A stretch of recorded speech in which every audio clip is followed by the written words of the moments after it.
Welcome to you all at my YouTube channel study time with SK. Hello, this is Sonali Kumari और इस video में हम बात करने वाले हैं FST1 के MCQ questions from question number 261 to question number 280।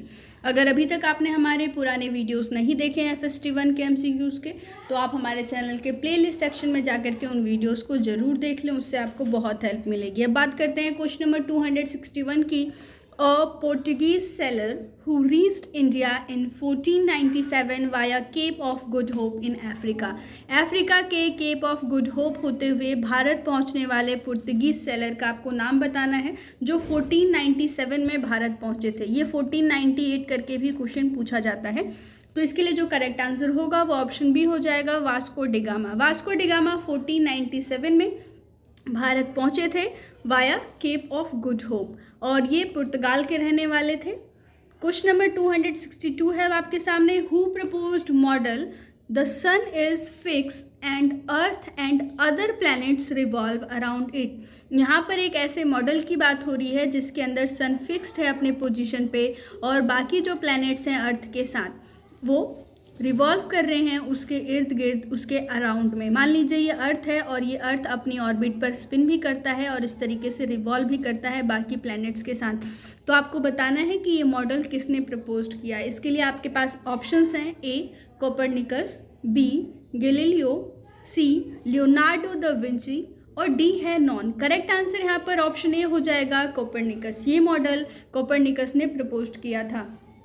आगे बढ़ते हैं 263 नंबर के क्वेश्चन की तरफ। Renaissance period. रेनेसा पीरियड कब से कब तक चला है ये आपको बताना है इस क्वेश्चन के अंदर। तो इसके लिए जो करेक्ट आंसर होगा वो ऑप्शन बी हो जाएगा, 14th to 17th सेंचुरी। और रेनेसा का मतलब होता है रीबर्थ। रेनेसा के बारे में आप और भी जानकारी लेंगे जब आप BSHF 101 की पढ़ाई करेंगे। 264 नंबर के क्वेश्चन की बात कर लेते हैं अब। Who observe that 3 moon circled around Jupiter. किसने सबसे पहले ये देखा या ऑब्जर्व किया कि जो 3 मून्स हैं वो जुपिटर के अराउंड में सर्कल्ड कर रहे हैं, घूम रहे हैं। तो इसके लिए जो करेक्ट आंसर होंगे वो हो जाएंगे ऑप्शन ए गैलीलियो। आगे बढ़ते हैं 265 नंबर के क्वेश्चन की तरफ। हु कलेक्टेड और who made observation on the position of stars and planets. आपको यहाँ पर बताना है कि किसने स्टार्स के पोजीशन और प्लैनेट्स के पोजीशन पे ऑब्जर्वेशन दी और उसकी सीरीज को कलेक्ट किया। तो इसके लिए जो करेक्ट आंसर होगा वो ऑप्शन ए हो जाएगा, टाइचो ब्राहे। टाइचो ब्राहे ने अपनी ऑब्जर्वेशंस दी हैं किसके बारे में, स्टार्स और प्लैनेट्स के पोजीशंस के बारे में। स्टूडेंट्स कंफ्यूज होते हैं यहाँ पर कैपलर के साथ, तो कैपलर का भी कॉन्सेप्ट मैं भी आपको क्लियर कर देती हूँ कि कैपलर जो हैं इन्होंने प्लैनेटरी मोशन का लॉ दिया है। क्या दिया है, प्लैनेटरी मोशन का लॉ। और ये भी बताया है कि जो हमारे प्लैनेट्स हैं वो इलिप्टिकल ऑर्बिट्स पे रिवॉल्व करते हैं, यानी कि कैपलर ने प्लैनेटरी मोशन का लॉ दिया और साथ में उसके ऑर्बिट की शेप भी बताई। तो ये कैपलर का वर्क है और टाइचो ब्राहे का वर्क ये है कि उन्होंने स्टार्स और प्लैनेट्स के पोजीशन के बारे में अपनी ऑब्जर्वेशन दी हैं और इसको कलेक्ट किया है। चलिए आगे बढ़ते हैं 266 नंबर के क्वेश्चन की तरफ। Who was burned to death for opposing Aristotelian view. Aristotle का व्यू है वर्ल्ड को लेकर के, उसको अपोज करने के लिए किसे मृत्यु की सजा दी गई, उन्हें जला करके मार दिया गया।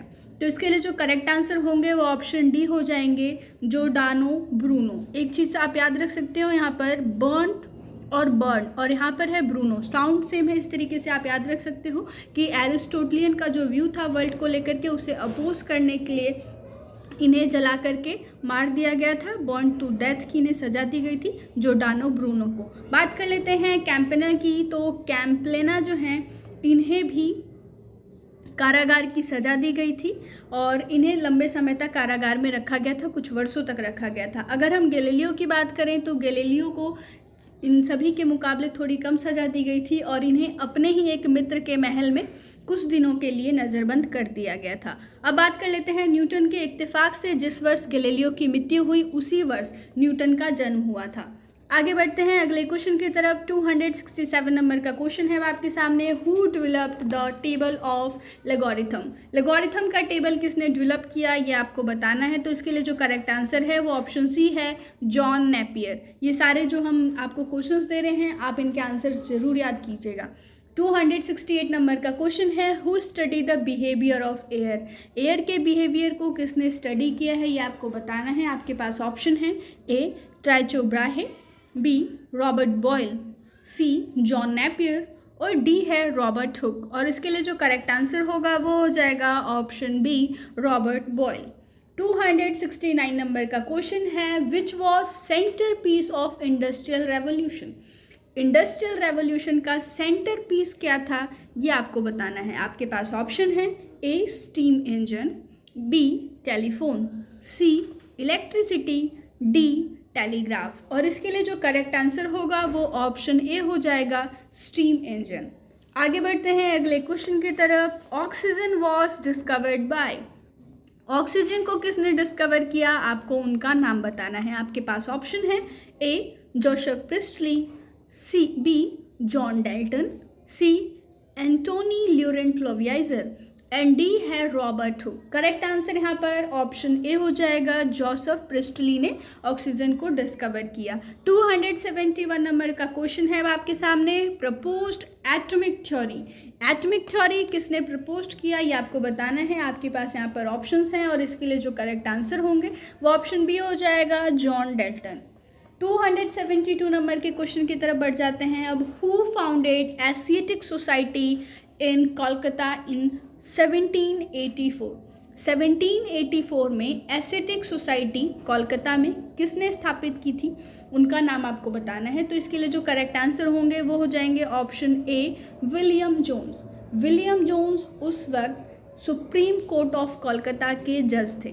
क्वेश्चन को ध्यान से सुनिएगा और इस फैक्ट को, सुप्रीम कोर्ट ऑफ कोलकाता के जज थे विलियम जोन्स और उन्होंने 1784 में एशियाटिक सोसाइटी की स्थापना की थी कोलकाता में। अब सुप्रीम कोर्ट और कोलकाता में थोड़ा सा कंफ्यूज हो रहे होंगे आप, तो मैं आपको क्लियर कर दूं कि 1774 में सुप्रीम कोर्ट की स्थापना कोलकाता में की गई थी, क्योंकि इससे एक वर्ष पहले 1773 में रेगुलेटिंग एक्ट आया था और उसी के तहत सुप्रीम कोर्ट ऑफ कोलकाता की स्थापना की गई थी 1774 में। और उस वक्त विलियम जोन्स जो है 1784 में वहाँ पर एज अ जज वर्क कर रहे थे।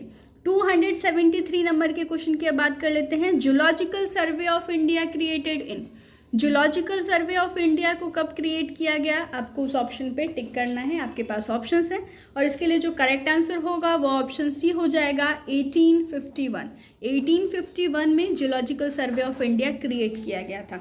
बात करते हैं 1906 की, तो इसके अंदर इंडियन एग्रीकल्चर सर्विस की स्थापना कब की गई थी? 1906 में। आपको याद रखना है, इंडियन एग्रीकल्चर सर्विस। और 1835 में क्या हुआ था, ये वर्ष भी काफ़ी इंपॉर्टेंट है। 1835 में मैकुली जो हैं वो सक्सीड हो गए थे इंग्लिश को as a medium of instruction बनाने में हमारे भारत में। चूँकि मैकुली का जो अपना रुझान था, अपना इंटरेस्ट था, वो साइंस की तरफ नहीं था, इसीलिए जो जितना भी पाठ्यक्रम बना वो प्योरली लिटरेरी पे बेस्ड था। ठीक है, और आगे बात कर लेते हैं 1875 की। तो 1875 वाला क्वेश्चन हम अभी देखने वाले हैं 274 नंबर के क्वेश्चन में। 274 नंबर का क्वेश्चन है, यूनिवर्सिटी स्टैब्लिश इन 1857। 1857 में कौन सी यूनिवर्सिटी स्टैब्लिश की गई थी? तो यूनिवर्सिटी जो स्टैब्लिश की गई थी 1857 में वो यूनिवर्सिटीज़ थी कोलकाता, बॉम्बे, मद्रास। ये तीनों ही यूनिवर्सिटीज़ की स्थापना 1857 में की गई थी और ये जो तीनों यूनिवर्सिटी हैं वो लंदन की जितनी भी यूनिवर्सिटीज़ हैं उनके पैटर्न पे इस्टेब्लिश की गई थी। अब बात करते हैं 1875 वाले फैक्ट के बारे में 275 नंबर के क्वेश्चन में। First university to grant degree in science. Science में डिग्री देने वाली पहली यूनिवर्सिटी का आपको नाम बताना है। आपके पास ऑप्शन है, ए कोलकाता, बी बॉम्बे, सी मद्रास, डी ऑल। और इसके लिए जो करेक्ट आंसर होगा वो ऑप्शन बी हो जाएगा, बॉम्बे। बॉम्बे यूनिवर्सिटी पहली यूनिवर्सिटी है हमारे भारत में जिसने साइंस में अपने स्टूडेंट्स को डिग्री ग्रांट की। बात कर लेते हैं कोलकाता यूनिवर्सिटी की। तो कोलकाता यूनिवर्सिटी ने अपने बीए के जो कोर्स है उसके 2 ब्रांचेस बना दिए थे। एक ब्रांच था लिटरेरी का, ब्रांच ए, और ब्रांच बी जो था वो साइंस का था। ये किया था कोलकाता की यूनिवर्सिटी ने। बात कर ले मद्रास यूनिवर्सिटी ने। तो मद्रास यूनिवर्सिटी ने 1875 में ये डिसाइड किया कि वो अपने जो मैट्रिक के कैंडिडेट्स हैं, मैट्रिकुलेशन के जो कैंडिडेट्स हैं, उनका एग्ज़ाम लेंगे ज्योग्राफी और एलिमेंट्री फिजिक्स में in place of British history, क्योंकि इससे पहले मद्रास यूनिवर्सिटी में ब्रिटिश हिस्ट्री पढ़ाई जाती थी और 1875 में मद्रास यूनिवर्सिटी ने ये डिसाइड किया कि वो अपने 10th, मैट्रिक का मतलब 10th होता है, मैट्रिक के स्टूडेंट की अब ज्योग्राफी और एलिमेंट्री फिजिक्स में भी टेस्ट लेंगे in the place of British history. आगे बढ़ते हैं अगले क्वेश्चन की तरफ। 276 नंबर का अब आपके सामने क्वेश्चन है, who work on relation between malaria and mosquito. Malaria और मॉस्किटो के रिलेशन पे किसने काम किया है, आपको उनका नाम बताना है। तो इसके लिए जो करेक्ट आंसर होगा वो ऑप्शन बी हो जाएगा, रोनाल्ड रॉस। इसको याद करने का जो मेथड है वो है 2M 2R। देखिए मलेरिया और मॉस्किटो में 2M है और रोनाल्ड रॉस में 2R है। तो आप इस तरीके से याद कर सकते हो कि मलेरिया और मॉस्किटो के रिलेशन पे वर्क किया है रोनाल्ड रॉस ने, 2M 2R।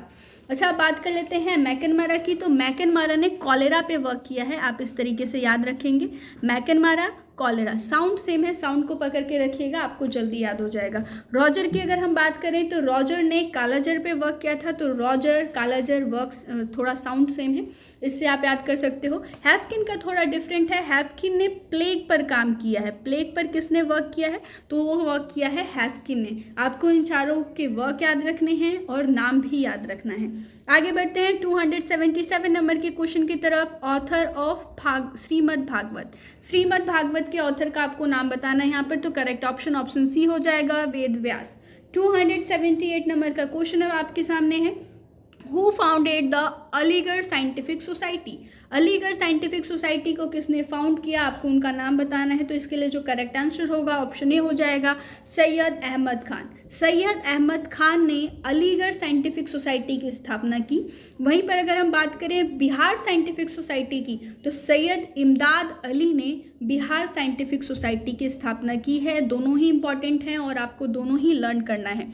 अगर आप एक्स्ट्रा फैक्ट्स हमारे वीडियोस में जो हम बताते हैं, अगर आप उसे अच्छे से सुनते हैं और याद रखते हैं तो आपको अपने एग्जाम में बहुत ही आसानी होगी। 279 नंबर का क्वेश्चन है आपके सामने, who gave Sanskrit name to the instrument he had fabricated.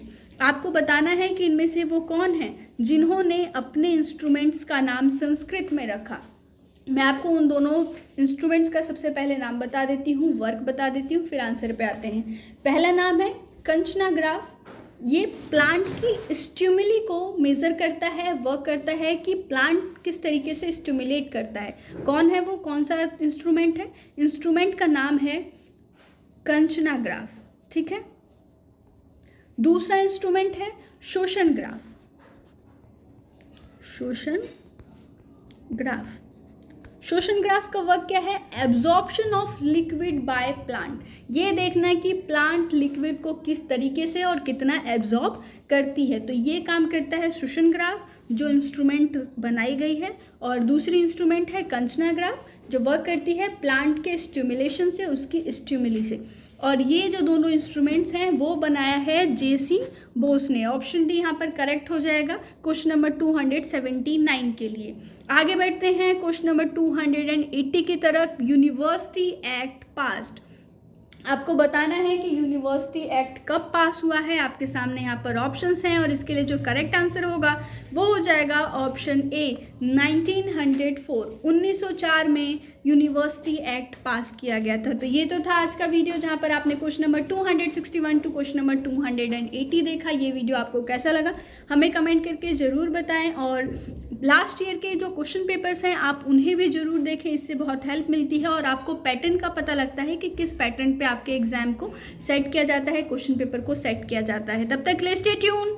जय हिंद, जय भारत।